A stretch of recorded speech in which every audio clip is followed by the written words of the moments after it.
Welcome back to Superman and Lois TV Talk. This is our episode for Season 1, Episode 14, The Eradicator. My name is Robin. And my name is Frank. You paused there. Are you sure? You haven't been taken over by a Kryptonian? You're sure you are? Well, yeah, I have been spending a lot of the time just in front of the sun. And really, I'm starting to question my own identity. Well, yeah, that'll happen in the summer, you know? Yeah, that's true. You got the secret? Hydration. That's the, yeah. Well, if you drink what's in the water in Smallville, you might be more accustomed to, having your entire personality taken away. That is true. I can see that. I can see that being a very real possibility. Yeah. Sorry to say that our partner in crime, Derek, could not be here to join us today, but the three of us are determined to make sure that for the season finale, we are all together one last time for the season. So one last time. There you go. Attaboy. So we miss you, Derek. We love you and miss you, and wish you were here. But we will be together. We are together in spirit. We will be together for real over Zoom next week. Right. Yeah, he sent us a message. He says he's putting on the ribs. He's just got to go over to the department and check things out. And we'll meet him at his house. So. Exactly. Yeah. And we'll be talking finale over a full rack, maybe with a little air guitar. There you go. All right. Well, let's get into some pre-show news. Have you heard of this show Panic, by the way? I have heard of it. Yeah, I haven't watched it, but it actually it featured Jordan Elsass as one of the characters in it. And if you want to see Jordan play someone very much not like Jonathan, kind of like a jerk teenager who like basically deals pot and he's pretty much a jerk. Check out Prime, but check out Panic on Prime. I watched it through. It was a lot of fun, but unfortunately, I got canceled. So it's kind of like hey, I'm recommending this one season, but don't get too invested. Yeah, just if you like Jordan and you want to see other things he's in, don't get attached. Did it get an ending, like an actual ending, or was it like cliffhanger? In other words, if I were to go back and watch it, would it be like, would it have a beginning, middle, and end to the season? Or am I going to feel unsatisfied because they left it hanging? There's some shows where I watch and I get to the end and I'm like, I hope this is just like a limited series because, I don't know how they could take this into a second season. And I felt that way about Panic. So I'm almost kind of like, okay, whatever. Gotcha. Okay, fair enough. I figured half the cast wouldn't be returning. I'm actually the star of that show. She was in all those Fear Street movies, so I'm assuming that her career is going to start blowing up. So gotcha. Yeah, cool. All right, what else we got here? Krypton site. Everybody go visit Krypton site. Craig is good people. He has this week an interview with Stacey Farber, who plays Leslie. I was reading through an interview with her, and she mentions how like her reaction learning that her character's name is really Irma, and how she actually was friends with Sophia Hasmick, who plays Chrissy Beppo, before the show. So she was kind of delighted to join the cast and realize they were in the same cast together. That's cool. Yeah. I love that. Also, we're going to be looking for where to find Superman and Lois after the season ends. If you want to do a rewatch, it'll be on HBO Max on August 20th. But if you want to buy the Blu-ray, they're releasing a Blu-ray digital on October 19th. And they mentioned in the press release, it's all 15 extended episodes. So nice. You'll be able to see all those extended ones if you didn't buy them on iTunes like we did, or go to cw.com. and watch them there. That makes me wonder, does HBO Max have the extended cuts or not? Because I know maybe I know it. That at least part of the season had been streaming on HBO Max. When we took maybe the first break, when it took the first break and Supergirl came back, you could stream that first set of episodes on HBO Max. But I realized now I don't know if they were the extended cuts or not. I would think they would be, but interesting. I would hope. I mean, there's no like need to put commercials in between the acts, so why not? But I don't know, maybe it's something they wanted to have exclusive for people who either pay for it or go to CW. Yeah. So I don't know. Some special features on there. Some stuff. Actually, we've already seen the Legacy of Hope, the DC fandom panel, all the stuff we got hyped up about before the show. Those will be on there, as well as some special features called Superman, Alien Spirit, and Never Alone Heroes and Allies. So, also Craig is hoping you all come over to Krypton site and order the Blu-ray through his site. I think you get a little bit of a discount. Yeah, or maybe it helps support Krypton. It helps. It definitely helps support. I don't know about a discount, but I know for sure it helps support Krypton site. And Craig is definitely good people and a friend of the show, and has been a friend of the Superman fandom for many, many years. So please do support Craig. And finally, we wanted to not forget to give a little shout out to Supergirl, who finished filming their final season this week. So you're looking forward to getting into that final stretch after we're done here. I can't believe it's almost over. But yeah, it's never ending battle for truth and justice. Never ending battle of podcasting about supers on this show and over on Supergirl TV Talk. It is such a shame that we had two super shows on at the same time, but because of COVID, we couldn't cross them over at least once, I know. In any other situation, I'm sure that would have happened.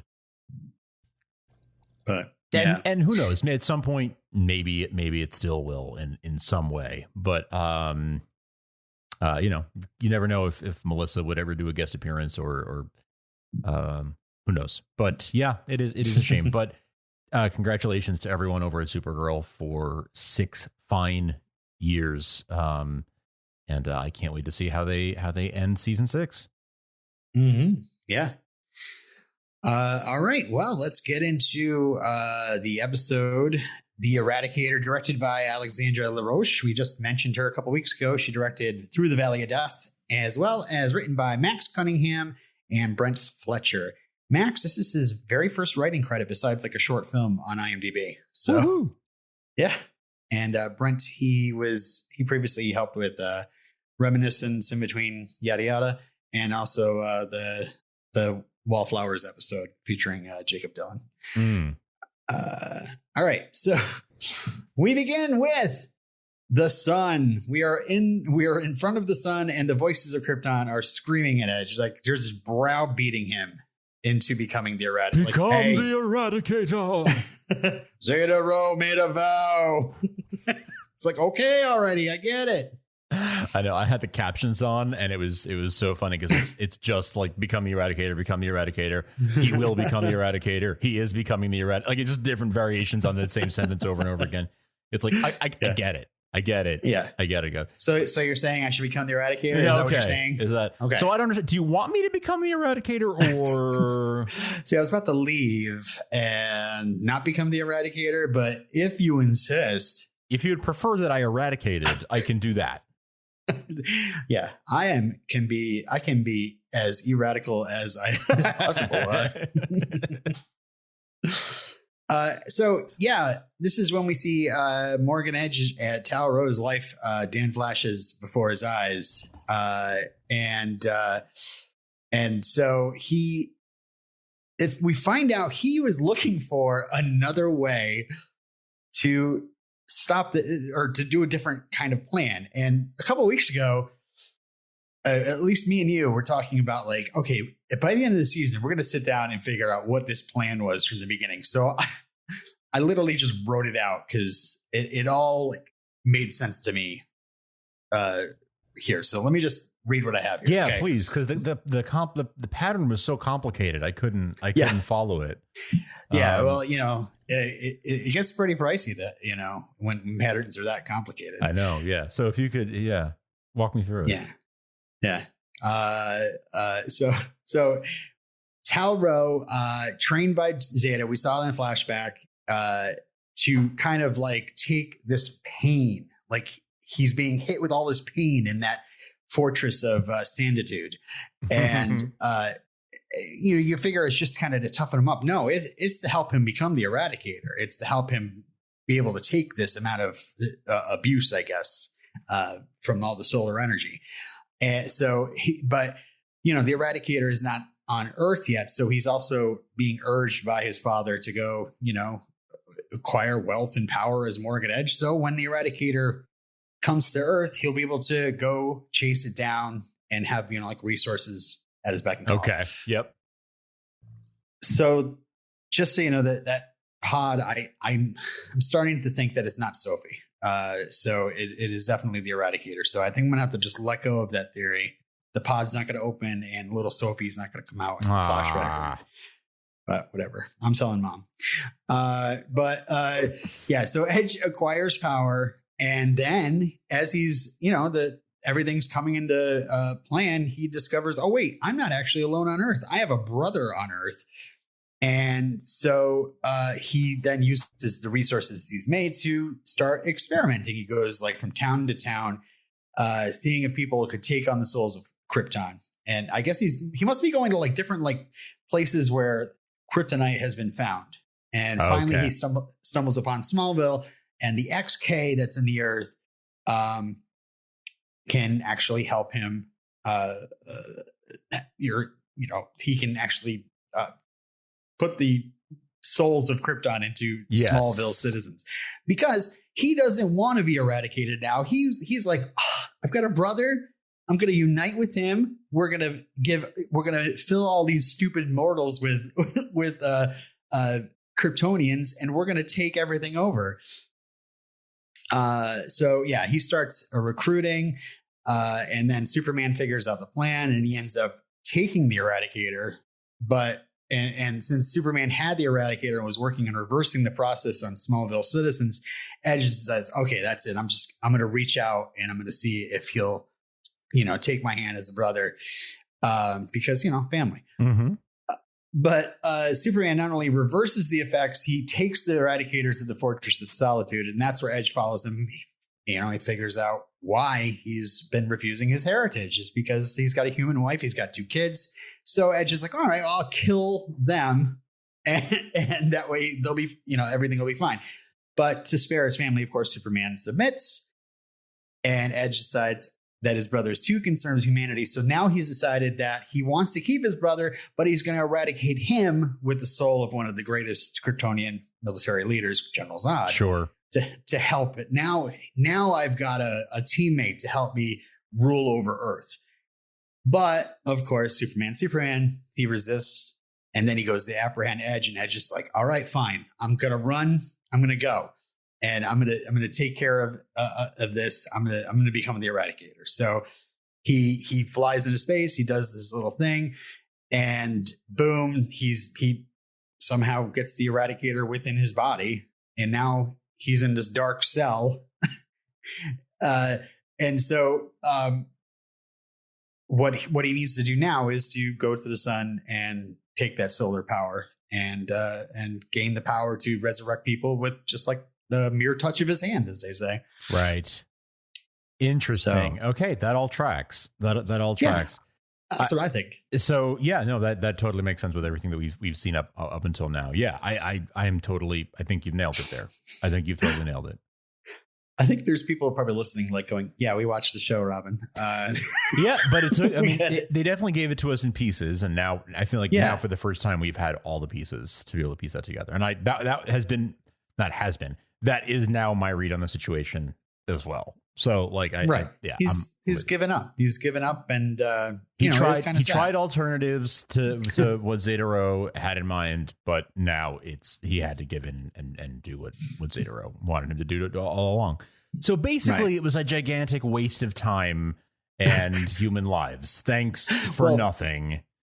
Yeah. From Zeta's point of view, especially. It's just like, what? I've just been sitting here and telling you the plan. I gave you the plan. The plan was the plan. Why deviate? And like any other father, honestly, like, oh my God, will you stop and just do what I'm telling you? Yeah. I have experience in, conquering and corrupting people. I don't understand why you're not listening to These millennials think they can conquer and corrupt people in their own ways, and they're going to reach out to their brother. And, oh my God. Yeah. How about this, Tal? Get off your phone once in a while. Just once in a while. Come on. When you end up with a dissociative mental disorder in your 30s, don't come running to me. Exactly. All right. So, yeah, if anybody's got a dissociative mental disorder, it is Morgan Edge. Mm-hmm. All right. So now it's 3 weeks later. We're at the Kent home, and Jordan's trying to go hang out at his girlfriend's house. Unsupervised, if possible. Yeah. Jonathan is not about to join in and chaperone. It's really funny. But yeah, it's through this Clark kind of learns that Lana's moving. He's like, what? And Jonathan's working with John Henry. A lot happened in those 3 weeks. Yeah. Teague went out of business. Yeah. Teague Family Hardware. I mean, I thought they didn't have the stones to fight the big box stores. That's what I thought. Yes, that's right. Yeah. Yeah. All right. So turns out. Oh, I love Jordan pulling the classic something on your shirt. Yes, I know. I caught that. Whenever I see things like that, I'm like, is that an ad lib? Is that like, did they cook that up with the director? Was that scripted? Like how do those things come about? I love that. Yeah. I think those two young actors, like they're just so completely comfortable with each other, and it's kind of fun to razz each other. Yeah, they seem. I wonder if there's a little bit of improv there. Yeah, they seem to have really good chemistry, so I wouldn't be surprised. Yeah. All right, back at Smallville base camp, Sam is upset about the newspaper article. He says he's going to leave when it's safe, but if everybody knows that Edge is afraid, they're going to panic. And he doesn't want to be too honest because that's going to possibly lead back to Clark and Lois. And then, of course, he just kind of throws this ongoing argument into Lois's face. Which is it? Am I protecting the world or protecting our family? Because I never seem to get it right with you. This whole DOD thing, it feels very much. It feels like something that they could explain away much more easily than they're trying to. Like what's to stop the government from just having some reason to be there? Like, the amount of like, well, we don't have a reason for you, and people protesting it just kind of struck me as like, it just seems like something you did that our government is a lot more competent at covering things up, I feel like, than Sam Lane is. Yeah, I guess Sam's too much of a good guy to be just cold as ice. I guess that's true. Yeah. Yeah. The big problem is local businesses are going out of business. Yeah. And people are worried. They're not sure what happened with Edge and how that all occurred. I'm thinking, here's a great idea. How about move the base camp out from the middle of Main Street, Smallville? Right. Maybe off the side of the road somewhere. Why does he need to be in the center of Smallville? If their alibi is that it's for the mines, then go out and be by the mines. Yeah. All right. So Clark goes to the open house at the Cushings, and I like that we have this like familiar play acting between Clark and Lana. That was cute. Of course, I'm live tweeting during all this and checking out the Superman and Lois hashtag. And there was somebody who had the hot take out there. It was just like, man, if only Clark and Lois had the same chemistry that Clark and Lana have. I mean, it was cute. I mean, it was a cute interaction and I enjoyed it. But like, come on. I don't know. Tyler and Bitsy. Yeah. It was those two have chemistry as well. Like it was a great, it was a wonderful scene. And anytime that they've been together on screen, it's been great. But Tyler and Bitsy, I have like undeniable. I feel that's been my personal opinion the whole season. I don't know. Maybe that person is like, dying for the triangle to start. You know, the Lana fans just cannot be stopped. Yeah, it's funny. My wife was like, doesn't she know that he's Superman? And I asked her like why she thought this, and it turned out that she was remembering Smallville. Nice. Oh, sorry. You want to get the change? Yeah, I got it. Okay, Yeah. thanks. Okay.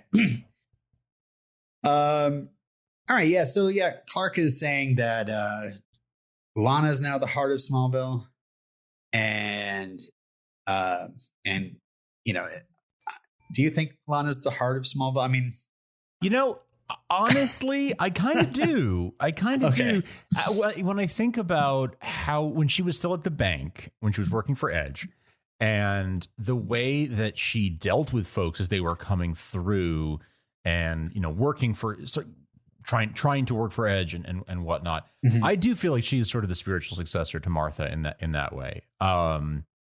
I would say Clark otherwise, except he hasn't been there for 20 years, right? So, right. yeah, I think she kind of is. She is sort of this warm, loving, welcoming, community focused person. In a similar way to how Martha seems to have been. Mm-hmm. Yeah. I don't know if he's secretly, willing a bench to appear in case Lana does leave. Maybe it's just like fridging. You're benching. Yeah, right. Like there's one bench says the best of Smallville. The next one is for Lana. It says the heart of Smallville. Kyle's So, the yeah, stomach of Smallville.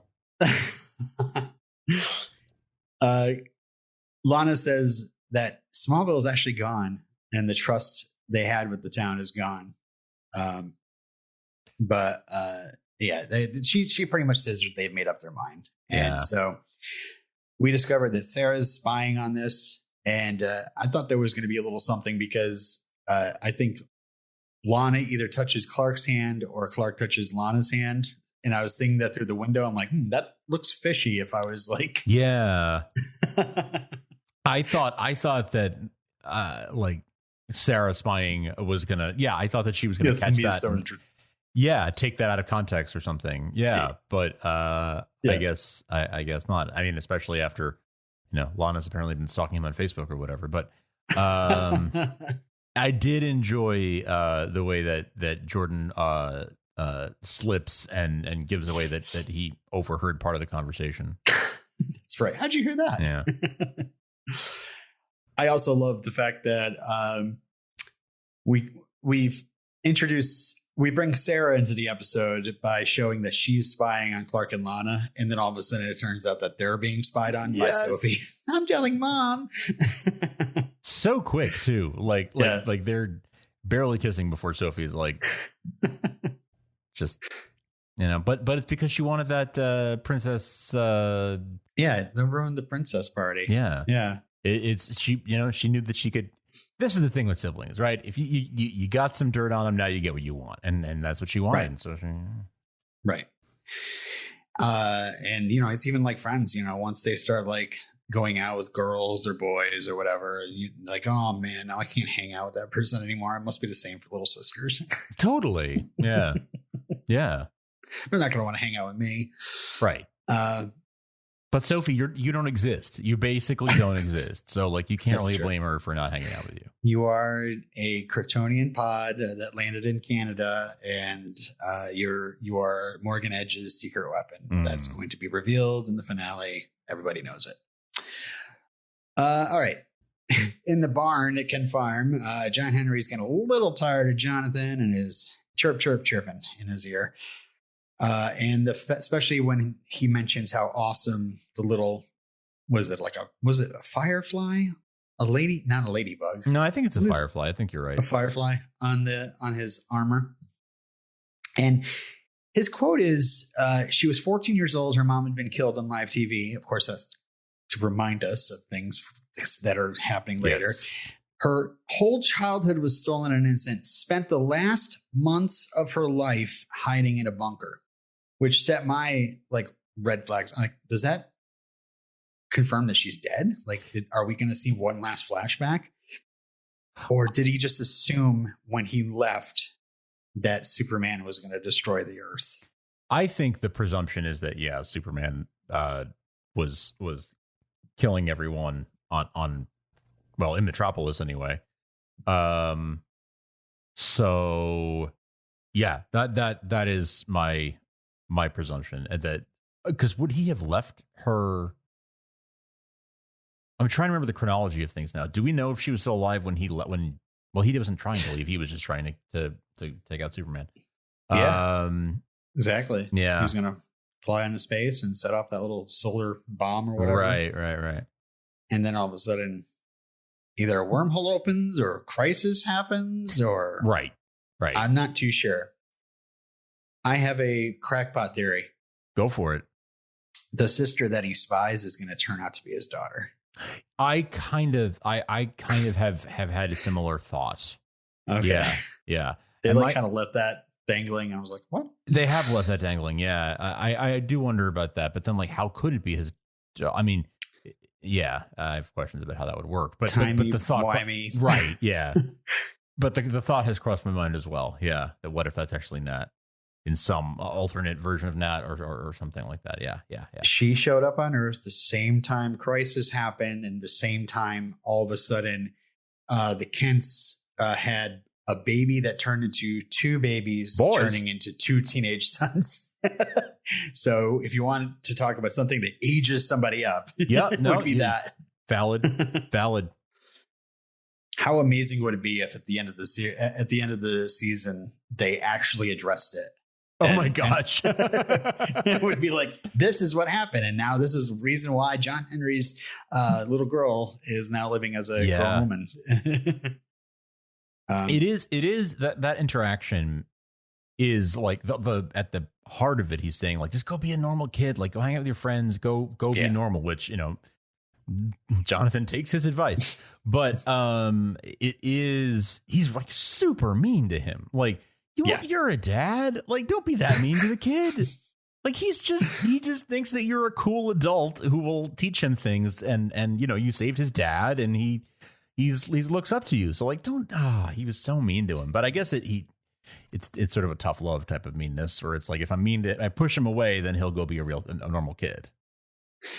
Yeah, I suppose so. Maybe I was wondering, like, why is he so grumpy? But I guess he was just kind of reminded of his daughter, and then he's away from his daughter. And, no matter what, he's alone, and he's not going to just take on another kid. Yeah.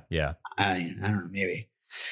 Okay, back at the Gazette, we find out that Chrissy is selling the Gazette to a multinational conglomerate. And I'm wondering, is this a season 2 tease? Like, is the fact that a multinational conglomerate would want to buy the Smallville Gazette? So I'm sitting here, right, and I'm thinking, what are the multinational conglomerates that we know from DC? There is, there's I guess there's Edge Corp, but then there is Luthor Corp, or L Corp as it's right now.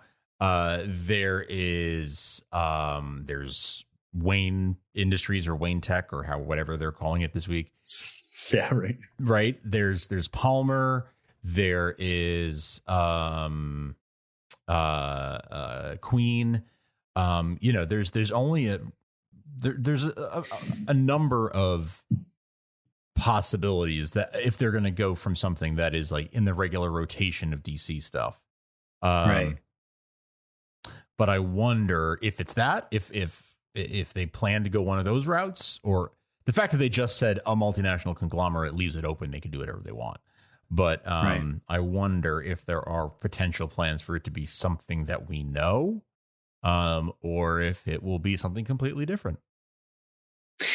Yeah, I mean, and what would bring their attention to Smallville? I mean, if they discovered that people are getting powers in Smallville, maybe they decided to, I don't know, get a foothold in Smallville in the community. But then again, we're figuring that the DOD is just in there with shovels, taking all the kryptonite out of the mines. Right. So I don't know.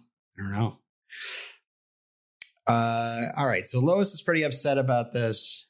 But meanwhile, back at the Sun, Talro, Morgan Edge is bye-bye. He's done cooking. And the Eradicator is ready. Yes. Happy Thanksgiving. Smallville High is now the place for the town hall meeting since the big town hall with the awesome Smallville sign has been burned down. But I thought that was being rebuilt. I don't know, but maybe it's not now. I guess. Lois and Clark are bummed. And of course, as soon as they walk in, there's a bunch of people chanting, "Unmask our kids." I mean, sorry, no more DOD. Oh, yes. Yeah. That's the. Yeah.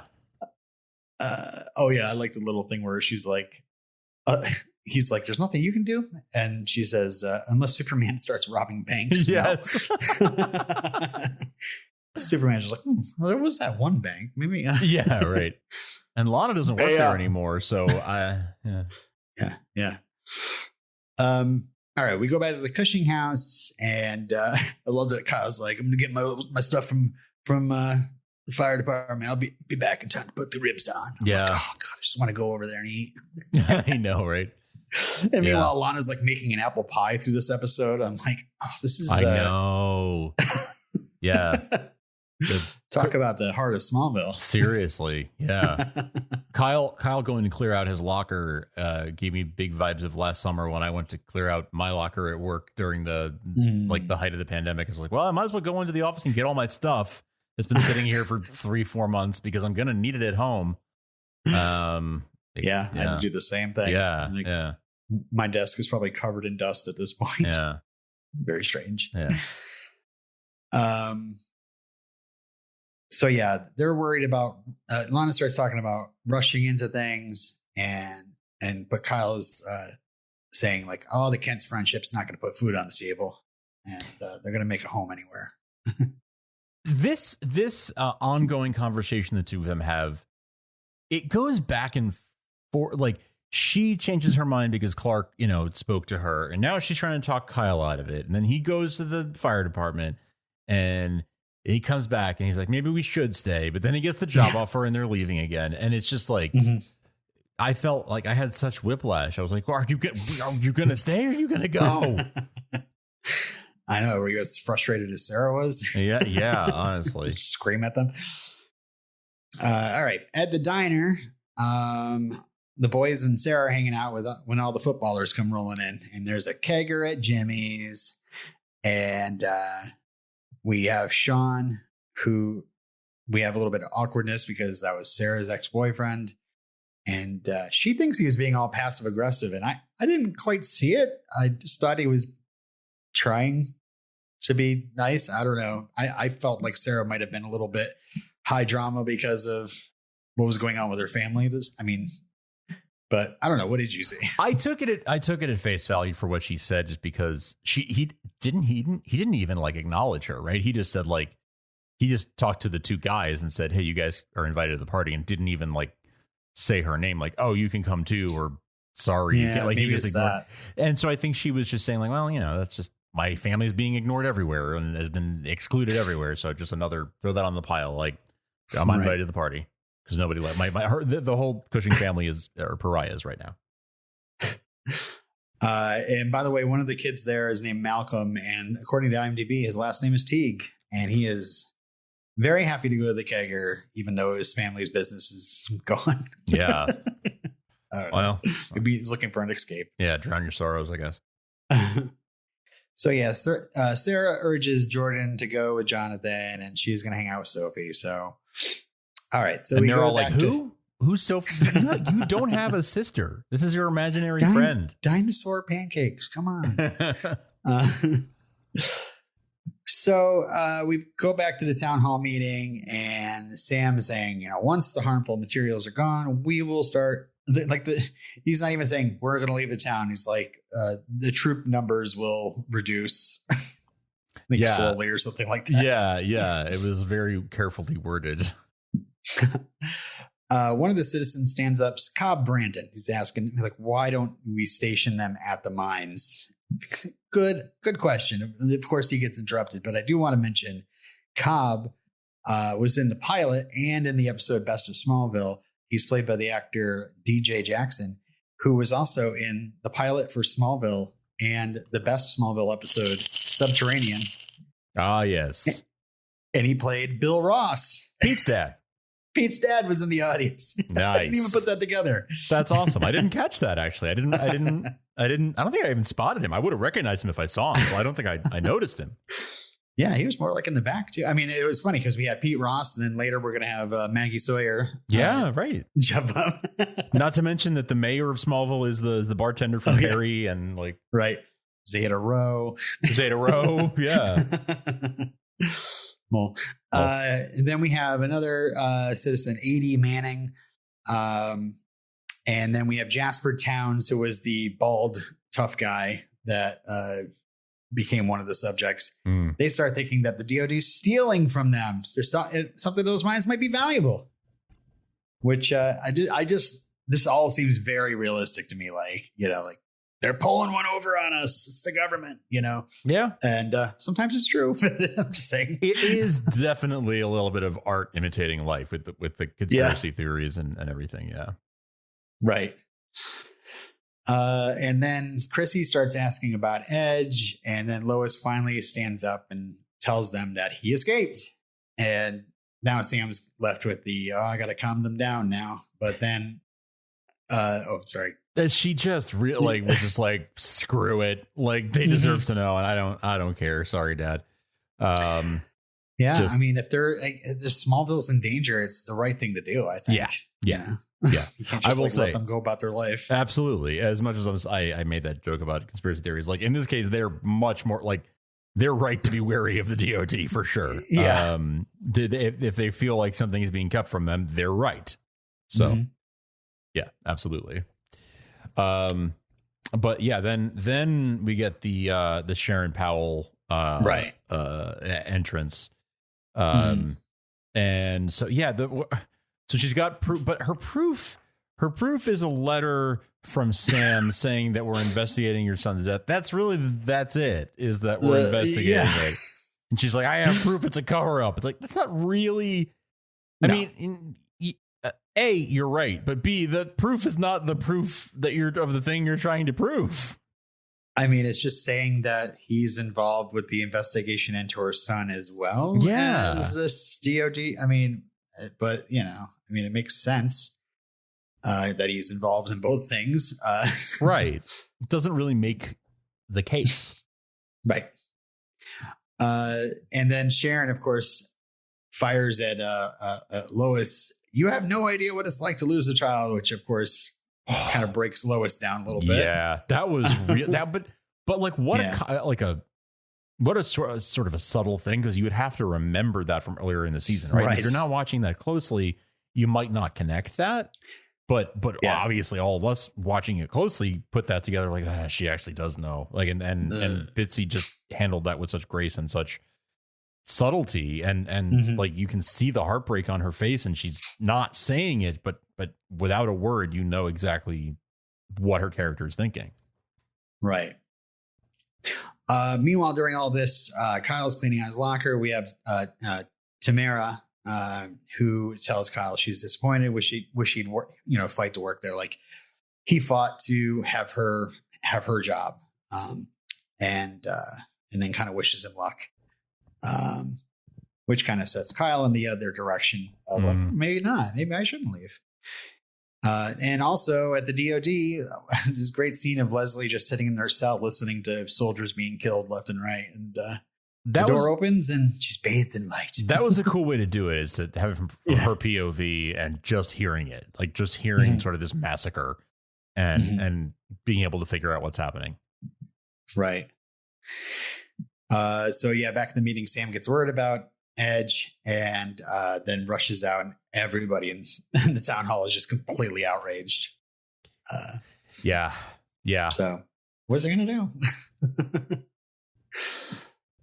So we go back to base camp, and Lois wants to go back and warn everybody, but Superman is there, and he says that they're not in Smallville. He's nowhere near Smallville, and it turns out that he is in Metropolis. And so they're thinking like, no, this is weird. This is like reminding us of what happened with John Henry's Earth, but it's just him and Lar. How is this going to work? And Lois, of course, is just like, there's a bigger picture we're not seeing. And she insists on going with them. As usual, Lois is right. Right. We could have had a nice little scene of Superman and Lois flying together, because obviously she's got to get the Metropolis, and I don't think she's riding on the back of John Henry's mech suit. I don't think so. No. Yeah. It would have been nice. We got cheated out of a "Can you read my mind" sequence. Yeah. It's more like, can you hurry it up? Are we there yet? We go to Metropolis. We're in Centennial Park, and Metropolis police cordon off the area. We got Sam Foswell from the planet just on the front lines. Edge is there. He's looking very veiny. Looking very possessed. Yes. Not very talkative. No, not particularly. I do love the crowd reaction when Superman shows up. Yes. Hey, it's Superman. Love it. Okay, so Superman like figuring out like, yeah, that's not Edge anymore. And they kind of quickly piece together what's happening. Like the three of them talking, you're like, oh, well, if it's not Edge, then who is it? Well, he must be the Eradicator now. Like, but how did you get there? Yeah. Well, I think that's at the end of the episode. I know, but it does kind of happen. Yeah. Pretty quickly. But I mean, he is all of a sudden just kind of like looking, and all of a sudden people just become possessed with Kryptonians. So yeah, I guess. Meanwhile, at Jimmy's Kegger, I love this episode. How just every once in a while it's just like, yeah, action in Metropolis, but what's going on at Jimmy's Kegger? Yeah. What about these high school kids having a kegger in broad daylight? Oh, Tegan wants to talk to Jonathan. Yeah, let's interrupt things to have these guys have a heart to heart. Yeah. I still can't put my finger on what. Something just seems off about her, and I can't figure out what. Like, there's just something about her that doesn't seem quite sincere, and I can't figure out why. I think she admits it in this episode. Yeah, but I'm saying even after that, I'm still like, yeah, but what's really going on? All right. So, Kyle's having second thoughts, but then Kyle gets a call. It's from Bristol County, saying he's got the job. So they go tell Sarah. Sarah is super outraged and just like rips them both a new one. Like, I couldn't believe, like, you're so full of crap. You're lying hypocrites. Maybe you're not qualified to make that decision. I mean, it was you who kissed Morgan Edge's ass to come here in the first place. And then he just calls them both freaking stupid and storms off. You can always count on a teenager to be honest, to tell you what they think. And that is exactly what Sarah does.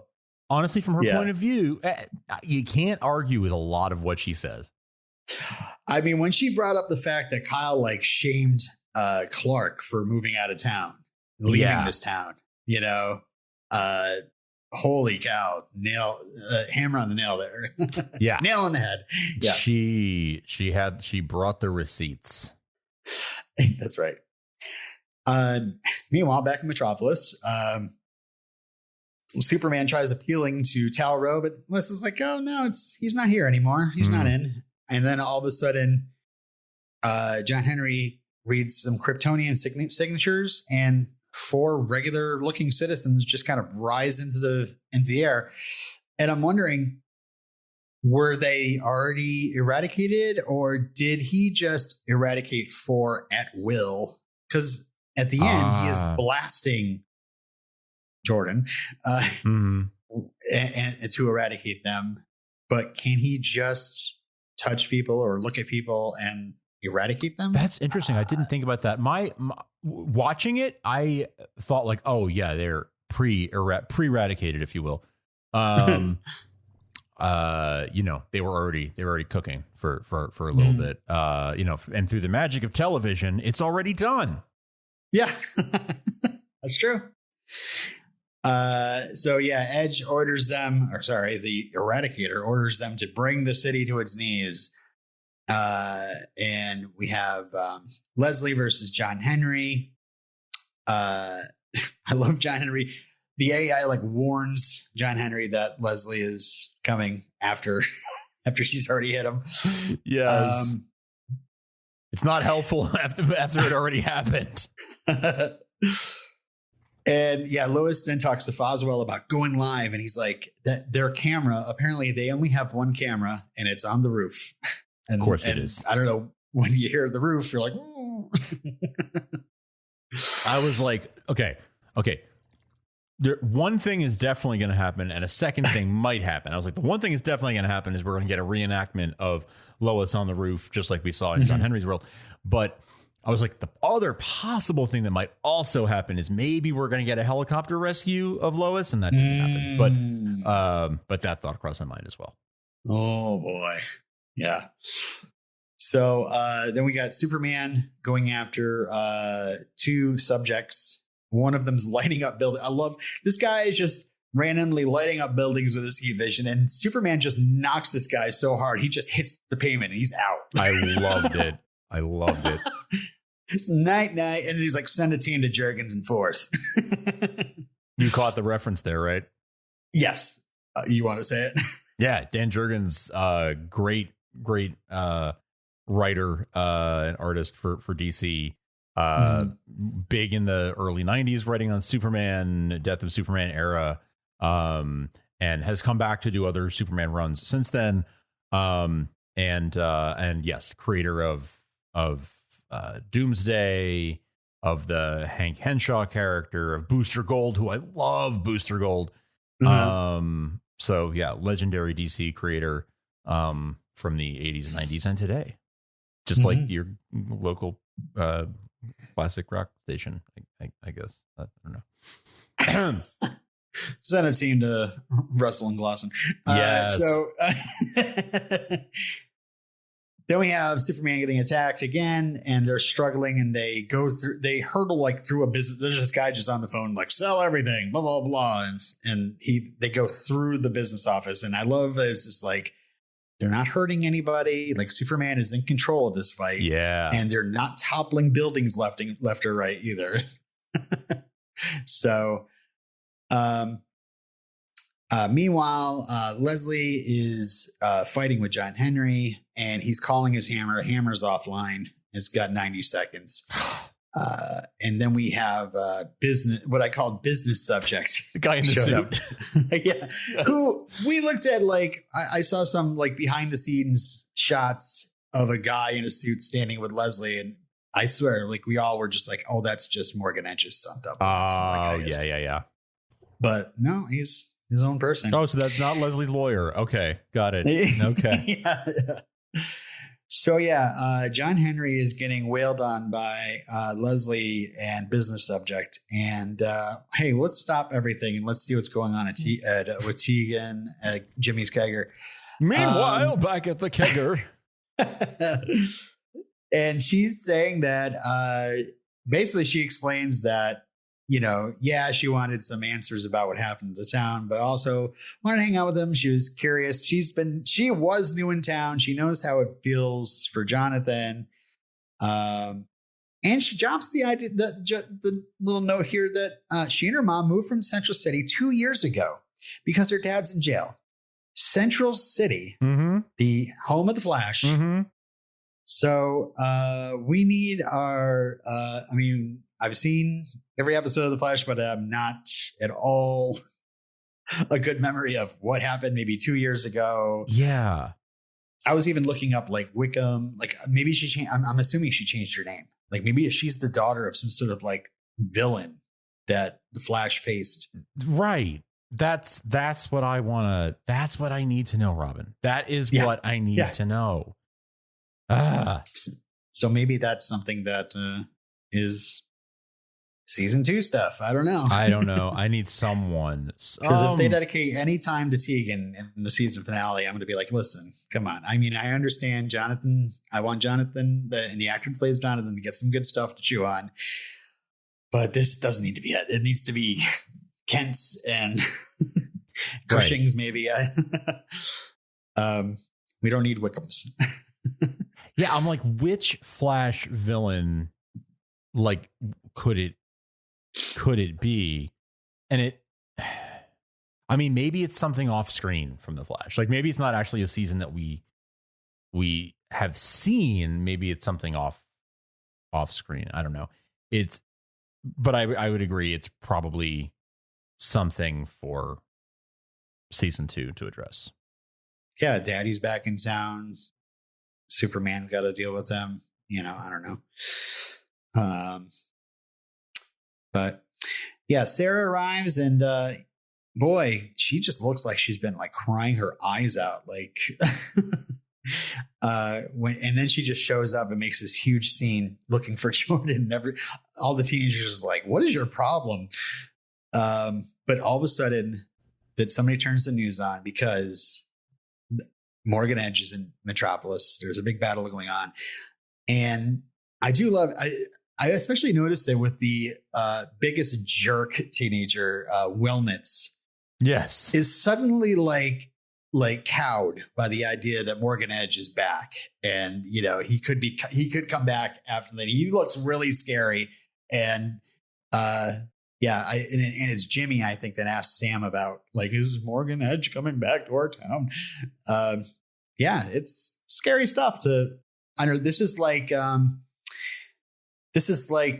the last act after, like, the epilogue of Invasion of the Body Snatchers. Oh, yes. Everybody in your town got your body snatched. Like, people have powers left and right. People are evil. And now it's like, okay, everyth's safe again, but this guy is still looming. So who knows? The eerie calm, that says we're like, okay, like, it's over, but is it over? Right. Yeah. Yeah. So back in Metropolis, Lois climbs to the top of a very familiar building. In Superman and Lois, it's the WGBS building, but it is a clock tower that we all know as Queen Tower from Smallville. Yes. Which I will definitely be. We are planning, hopefully, if things hold together, to be in Vancouver in a couple months. And that's definitely one of those places that we're at least going to drive by and be like, look, it's Queen Tower. Yeah, for sure. For sure. Yeah. It is. There's nothing like, I don't know. I just love a trip to Vancouver, and you're just driving through the streets and you're just like, we're in Metropolis. We're in Metropolis right now, and Central City. And right. So, all right. So things are looking very similar to what happened to John Henry's Earth.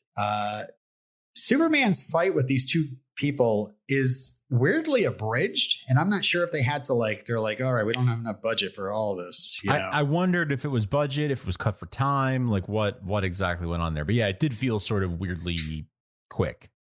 They all go down and under the water, and it's like, like, Superman's not drowning under there. Right. Was there supposed to be some sort of suspense? Yeah, I know. And then, as John Henry's fighting business subject and Leslie all of a sudden stops and takes off. And he's like, where the hell is she going? Meanwhile, they're watching at the Cushing house. Everybody's watching at the kegger. And it is looking like exactly like that news report from John Henry's Earth, and seeing Jonathan and Jordan watching the TV, and Jonathan seeing and saying that this is how she died. Yeah. Like that feeling of powerlessness, of just like, all I can do is watch. Yeah. I've seen this once before. And now all I can do is just watch it happen again. It was a close up on their faces. And I was wondering, like, do you drop your beer in that instance? Like, if you see your mother about to die on television, is that a drop the red Solo cup moment? That beer's pretty crafty, high ABVs. I don't know if you're just going to. That's true. Is it cold too? Like, you wouldn't want to waste cold. Like, if it's warm, who cares? True. They did have it. They had the keg in a bucket of ice. So, they're doing the best they can. Yeah. High ABVs. I've never referred to a beer as, oh, it's very crafty. Very crafty. Yeah. I'm like, that's how I know this is a bunch of 15-year-olds. Or basically non-beer drinkers writing dialogue. Yeah. One or the other. I'm sure one could cover for the other. Yeah, there you go. Yeah. But we have a little bit of change in what happened. It turns out that Lois's camera person, Janet, who we met during the Reminiscence episode, is actually not a jerk and actually warned Lois, there's somebody behind you. Yes. Janet was a delight, by the way. Like, just all of her little commentary. Like, please, more Janet. She didn't have a ton of lines, but the lines she did have, she delivered with aplomb. Like, that was fantastic. Love Janet. Like afterwards, she's like, I think I blacked out. Yes. Good. Make Janet a season regular in season 2, please. Bring Janet to the Gazette. Yes. Just have them hanging out there. Yes. Totally. But John Henry reconnects to the hammer and he throws it and you think he's aiming for the business subject, but it turns out he is going to save this universe's Lois. And how awesome. And I really wish, I don't know what else they could have done. But I really wish there was more of a pause of John Henry being like, I saved her this time. You know? I would have loved that, a moment like that of him just sort of like letting it sink in of like, I did it this time. Or even, I don't know. What do you do? Have him like wipe a tear away or something? Or I don't know. Something emote somehow. Right. Like, I would have really enjoyed that. But it was there for us again, for us who were paying attention, that it came across. Right. And he finally got the hammer to work. Thor didn't have this problem, but that's fine. And then it sort of boomerangs back and gets it as a subject. Yep. I will say when Leslie rose up behind Lois, I was just like, now I know Superman. Yeah. And you're no Superman. Right. Yes. You're no evil Superman. Yes, totally. Who does she think she is? And I also love when we go to the kegger and everybody's like, yay! It was like drinking away. All right. So, John goes, Lars down, and I got another one. Janet's saying she blacked out, but Lois continues her report and warns everybody to take cover. And this is where I was like, really, Lois? Because she says, now listen, we don't know who else might be infected, so report any suspicious activity. And I'm like, are you trying to turn Metropolis into like Riotville? Because I know that is not something you say on the news. I'm sorry. That is how you start a panic. Yeah, for sure. Like that's what Sam was trying to stop in the beginning by saying, we're going to keep these secrets. And now she's like, if you see somebody acting strangely, call the police. I'm thinking that's going to cause, I don't know, maybe not on this show, but I guess. Yeah. But you would think. I would think that would cause people getting shot left and right. Yeah. Sarah tells Jordan his mom's awesome. Jordan, I know. Actually, says it nicer than that. That was a cute moment. I love that. And I love the Sarah having a positive role model in Lois, and the idea of girls and young women having a positive role model in Lois. It was a really heartwarming thing because the it's not often that we see Lois held up as a public figure. Everyone, typically everyone knows the name Lois Lane in Superman lore, right? People are like, oh, it's Lois Lane, the famous reporter. It's like Andy Rooney. Kind of, yeah, the most famous reporter in the world, but better than Andy Rooney. I love Lois's rants. Yeah. Did you ever notice that? These kids and their phones, their tablets. Did you ever notice that you never know who might be infected, so you should report any suspicious activity with extreme prejudice? But really, like, I just love that as much as like everyone looks up to Superman, everyone looks up to Lois, and in this moment, you know, Sarah in particular, I think sort of as an avatar for young girls and young women, having Lois as a sort of kick-ass, badass role model. That was a cool little moment, and Jordan being like, yeah, my mom is really freaking cool. Now let me propose another season 2 twist. The triangle is actually Sarah, Lana, and Lois. It is the war. Sarah thinking that Lois is better as a mom, as a person, as a human being. She's not a hypocrite. She stands up for her ideals.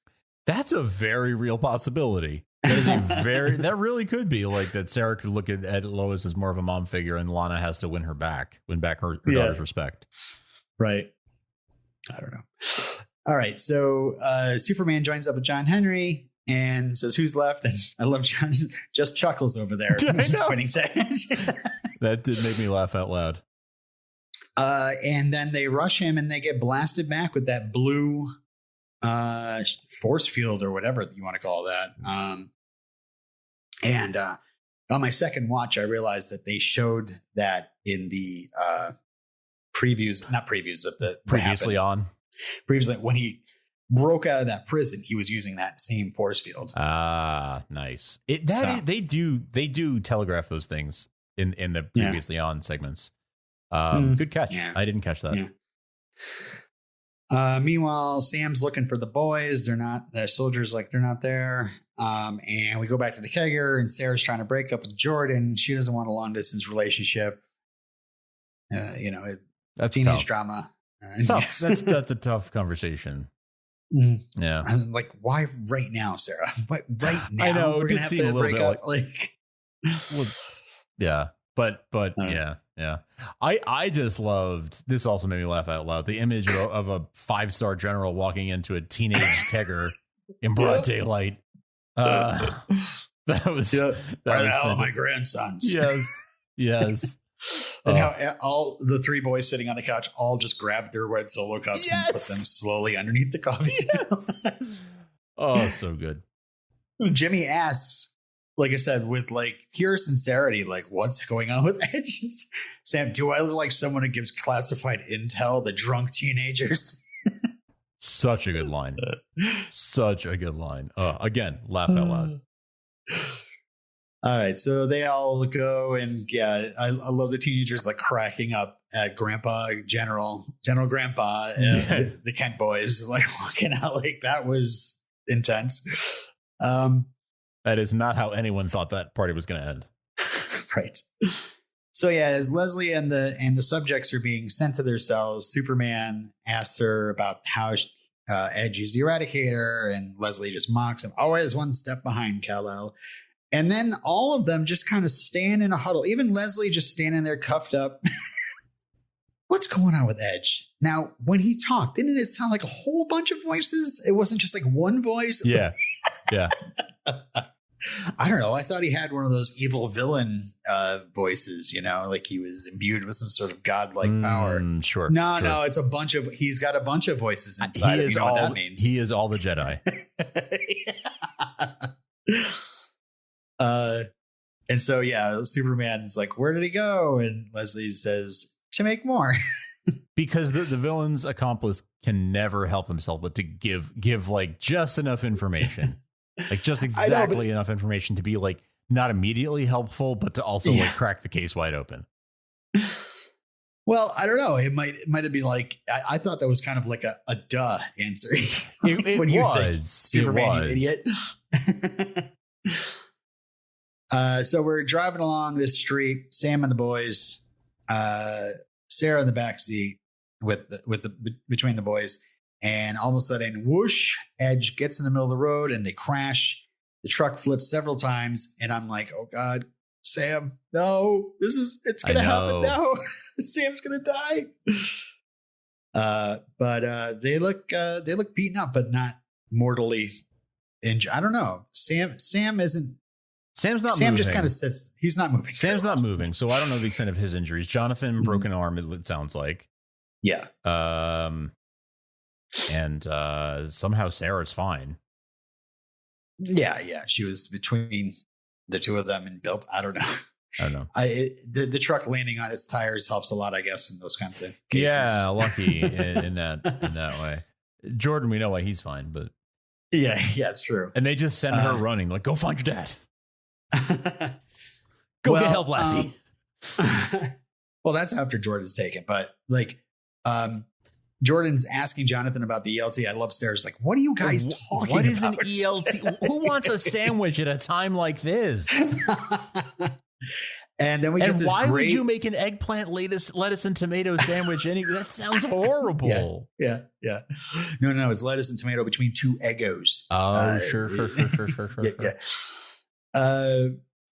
So yeah, we get this great little moment here with Jonathan grabbing that kryptonite gun and Sam, grandpa, teaching him to get his first deer or something. It's almost like that kind of setup, Now shoot the man straight in the face. Yeah. Get him in your sights. Take your time. He's not going anywhere. He doesn't have super speed or anything. Just take it real slow and squeeze the trigger. Line up. Yeah. But, he is aiming with his left arm. True. Maybe, try to stay steady. But yeah, Edge speeds and then he rips open the door, grabs Jordan. Now it's like because Jonathan's stuck with his broken arm. Sam's not moving much. And now it's just Sarah, Jordan, and Edge on the road. And what's Sarah going to do? Like, I was kind of freaked out that she was going to get at least kind of like cuffed aside really hard or something. Yeah. But yeah, Jordan tells her that he loves her. I know. Before he's taken away. I got to say, I was a little moved by that. I was like, wow, I wasn't invested much into Jordan and Sarah. I was happy for the both of them. Right. But I wasn't like, oh God, I'm shipping these two so hard. And it's probably because they're so young, I don't really care. Sure. But that I was like, oh. I know. Yeah. That was very sweet and quite moving. It was a very, I don't know. Very Han Solo-ish, but he didn't say "I know" that time. No, it was so like, I don't know. It was such like a kind of a hero and his lady moment. Yeah. Meanwhile, Jonathan is freaking out. He asks Sarah to get him out, and then he tells her to go run and get her dad. Mm-hmm. And then Jonathan asks Sam if he's okay, and Sam says, "Worry about me later," which is a little scary. Yeah, a little ominous. Yeah. So yeah, he calls Superman, and he arrives, and Jonathan tells him the news. It is a very frantic, scary scene, and Superman is up in the sky and listens, but he's not hearing anything. Now, when we see Edge or whoever, Eradicator, nice. Landing in this factory with Jordan, I'm assuming this is the same lead-lined factory that we saw Captain Luthor and Superman first fight in like the pilot. So maybe they wanted to reuse that CGI set. Maybe there's some sort of explanation. It's lined with lead. That's why Superman can't hear Jordan screaming. Possibly. I don't know why can't he hear that? Why can't he hear Jordan? I could not understand it either. The lead is not usually doesn't affect his hearing, but at least in other Superman media. Yeah. But that's the only kind of thing approximating an explanation that makes any sense to me. So I'll go with that. Yeah. But Superman comes back to Lois and says he's looked everywhere. Jordan's gone, and they're both freaking out. And we leave them. And then in the last moment, the eradication is over with. Jordan rises and he has the voice of Zeta Rowe. Well done, my son. Now let's begin. Oh, I sound different. Ooh, this is fun. My mole on the inside. Oh, yeah, that is his voice. Cool. Have I hit puberty yet? Son, help me through this. That happened fast. Yes. I think is that a pimple? Do I have a pimple? Oh, my God. I don't know why that landed so hard. It's not a pimple. Maybe we should eradicate it. Am I right? Oh, look at us, just like the old days. Yes, although you're older than me now. Awkward. But you're not even my son. I'm calling you my son, but you're not my son anymore. My son is dead. Do I have to go to high school? Coming this March to theaters everywhere. Zeta Row back to school. Oh my God. All right. Well, I can't wait. Like, obviously, they set up all those scenarios for the season finale. Oh, We're yes. going to look forward to that. Zeta Row pretending to be a teenage boy. Nothing more exciting than that. Oh, it's absolutely. It's going to be kind of a bunch of pratfalls, you know. Yeah. Zeta Row's first kegger coming to theaters. It's very crafty.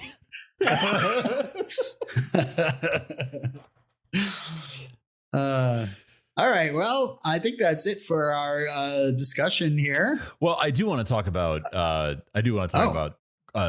Superman flying back to Metropolis and his moment with Lois. Oh, sorry. I kind of breezed through that. Go ahead. Just that I mean, like, that really broke my heart. The two of them just feeling helpless and like, what are we gonna do? And for once, like, there's nothing. Being superpowered is not gonna help, or at least it didn't help at this moment. Right. It's they were just two scared parents who felt helpless and didn't know how to get back their child. I think we're going to spend a good first half of the season finale of everybody beating themselves up because of Jordan being taken. Jonathan, Sam, Sarah, the Kents. Yeah. We're all going to feel really guilty about that. Yeah. That scene, we had seen that in the trailer for this episode a few weeks ago. The two of them saying, like, what are we going to do? And I don't know. And we were trying to figure out what they were talking about. And this wasn't really, I did not have Jordan gets eradicated with the spirit of Zeta Row. That was not on my bingo card. So I was definitely thinking Jordan is most in danger of Edge somehow taking him and eradicating him. I did not consider him eradicating him with his father's spirit, which is just like, finally, yes, my plan has worked. My beloved father. Now you have to love me. And Edge is like, the dead speak. Oh no. Well, he is all the Jedi, so. So multiple voices, right? That wasn't just one voice. Okay. All right. All right. Yeah. Heading into the finale, I would love to understand. I would love to know, like, how we're going to get out of this one and where we're going to leave it. Will we leave it on the cliffhanger? Will we get it resolved and then tee something up for the start of season 2? Like, how will we leave things, and how will we get out of this situation? Those are the big questions that everyone's asking themselves, I think. Are you a big fan of cliffhangers? I don't think I'm a huge fan of those. I like to have a complete story, and then I like to start the next, like, maybe like a couple of dangling threads, but don't give me like an Edge escaped again, because that will really make me mad. Yep, I get that. I want Edge and Zeta to be wrapped up. Well, the Edge is somebody else completely. So, but Bono. Well, yeah, okay. So we weren't gonna do it. We were wait till spoilers, but yes, the Edge and Bono are in season 2, and they're going to be the big bads. And so yeah, that's And you know what? They still haven't found what they're looking for. No. But it's okay because they team up with Billy Joel.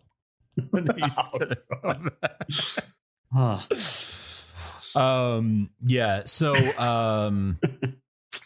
those are the things we want to know. We want to hear from you. We want to know what your thoughts are, your theories heading into the finale, heading into season 2. What do you think? Where are we headed? Email us your thoughts at supermantvtalk@gmail.com. You can visit us at supermantvtalk.com. Follow us on social media. Robin is crushing it every week with live tweets along with the East Coast feed at Superman TV Talk over there on Twitter. Also follow us at Starkville House of L on Instagram. Subscribe wherever you get your podcasts. We are in every podcast app. In particular, ratings and reviews on Apple Podcasts go a long way, so please do that. But really, anywhere you get your podcasts. And as always, shout out to our buddy Craig at Krypton Site. His handle, as far as Superman and Lois things are concerned, is at Superman Lois TV. And remember to check out his recent interview over there at Krypton Site, where he spoke with Stacey Farber, who plays Leslie. And if you're going to order the Blu-ray, which is releasing in October, make sure to use the links over at Krypton Site to do so and give Craig a little love for all the great work he does for us in the fan community. Mm-hmm. Yeah, I mean, you're going to buy it anyway. Why not? Exactly. Doesn't cost you anything. He just gets a little commission. So right. Cool. All right. Well, that's all our plugs, and definitely I'd love some Flash super fans to be like, oh, this is definitely who Tegan Wickham is. Yeah. I mean, I kind of joke about like how much I'm interested in that character, but mentioning that she's from Central City and her father's in prison makes me like quadruply more interested, at least where it's going, you know? So 100%. Yeah. Want to hear from you for sure. But we'll be talking about the trailer for next week's season finale in a second. But if you don't want to get spoiled on anything that is to come, then this is where we leave you. Thank you so much for listening. We'll be back next week with Derek. Yes, come hell or high water with Derek. Or we're just gonna wait until we're all in the same place. Yes, it'll happen. It'll happen. All three of us. And until then, we're always around.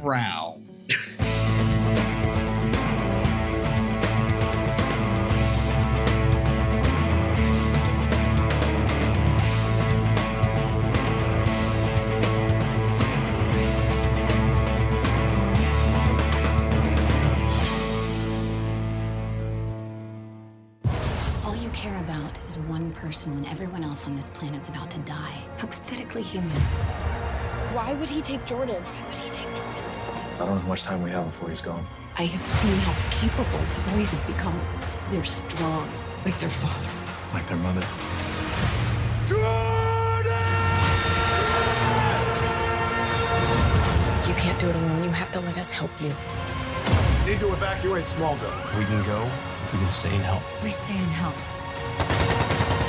We're gonna fail. Again. No! Where is my son? You have no idea what's coming next. Dad! Even Superman won't be able to stop it. Oh my God. Dad! Please help me. I don't want to die. Superman and Lois, season finale Tuesday at 9 Central. Free next day only on the CW app. All right, so we're back for the trailer for next week. It is for the season 1 finale, Last Sons of Krypton. This is one directed by Tom Cavanaugh, and the description says season finale directed by Tom Cavanaugh. In the action-packed season finale, Jordan goes back to school possessed with the hello, fellow kids. I can't believe I'm taking AP Bio when I put the Eradicator into a person's body.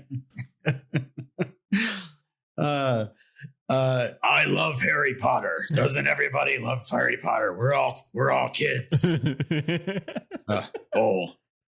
In the action-packed season finale, Superman's worst nightmare comes to life, and Lois confronts Leslie Lar. Meanwhile, Lana, Kyle, and Sarah agree to stay to help General Lane. So, Superman's worst nightmare, I'm assuming, is one of his kids taken, perhaps eradicated. And yeah, we're gonna have a nice face off with Lois and Leslie. Yeah, that's been brewing. That's been brewing. That has been. I like that they've saved that for the finale, because I feel like that is going to be a great payoff to a long-standing rivalry. Rivalry is not the right word, but just Lois hates her. Yeah. And we're gonna see Lois walk into the cell, and a close up behind her as she's putting her fingers through the kryptonite knuckles that she brought with her. You're gonna tell me where my son is. yeah, exactly. The Cushings are helping General Sam Lane. So, I wonder if that means in a medical capacity or. Yeah, what does that mean? Like the Cushings are all staying to help General Lane. What does that mean? Does Kyle get a job out of it with the DOD? Like what? Ooh. What? You guys like ribs? Huh? You guys like ribs? He's the chef. Cook ribs. He's the Yeah. chef. He's Get back in the mess hall. Yeah. Oh man, I'm putting out fires, but in a different way. Yeah. Oh man. All right. So in the trailer, we have a nice tearful hug between Lois and Jonathan. Again, just thinking that they're both like completely ripped up about Jordan gone. And we have a kind of a voiceover. Well, we have Lois talking to Superman saying, I've seen how capable the boys have become. They're strong like their father. And Superman saying, like their mother. It was nice. Beautiful. And then Superman in the sky screaming, Jordan, which I'm assuming that's going to like happen, like going into that opening credit, the shield, like him searching desperately and then finally just screaming. Khan! Yeah. What's going on? Bastards took my son. We also see Sarah going, why would he take Jordan? Which, solid question, Sarah. Maybe we've been kind of predicting that Sarah's going to figure it out. Will she at least figure it out? Will she be told? Like what? I don't know.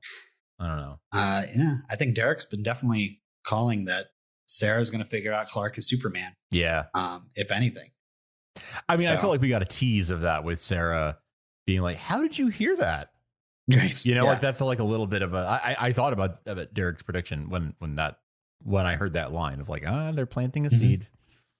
I mean, maybe if anything, she just finds out that Clark is Superman and she's like, oh, and that's why this guy is so interested in Jordan, because Jordan is Superman's son. Not that Jordan has special abilities. Sure. Okay. Yep. I mean, we could still have those secrets, Yes. Absolutely. Let's see. Lois telling Superman, you can't do it alone. You have to let us help you. And again, I'm thinking it's going to be like another like 3 weeks later. And Superman has like been searching and searching and searching. And then this really scary part where it seems that Jordan and Superman are up in the sky and Jordan is begging his father, like, please help me. I don't want to die.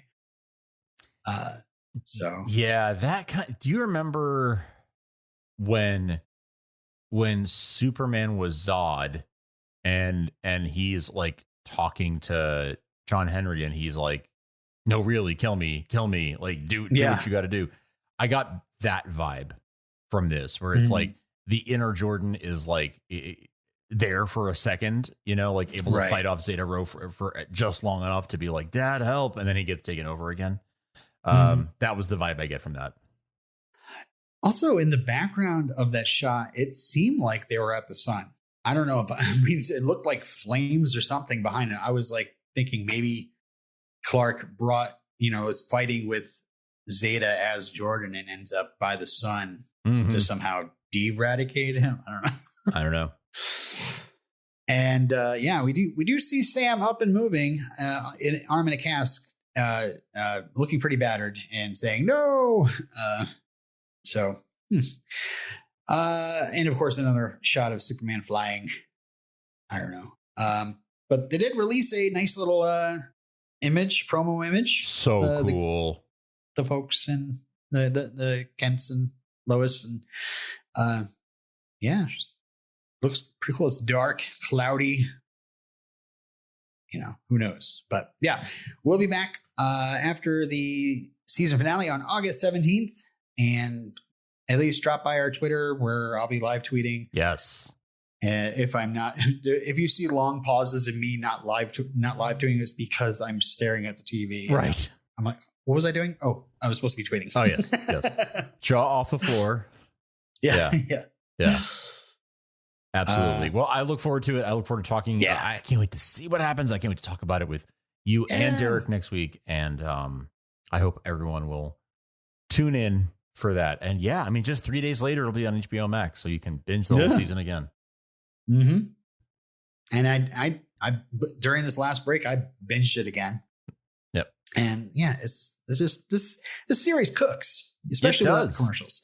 Yeah, especially when Kyle gets behind the grill. So, oh yeah, give me them ribs. Mm. All right. Well, I'll see you next week. All right. See you then. Bye-bye. Hanging up now.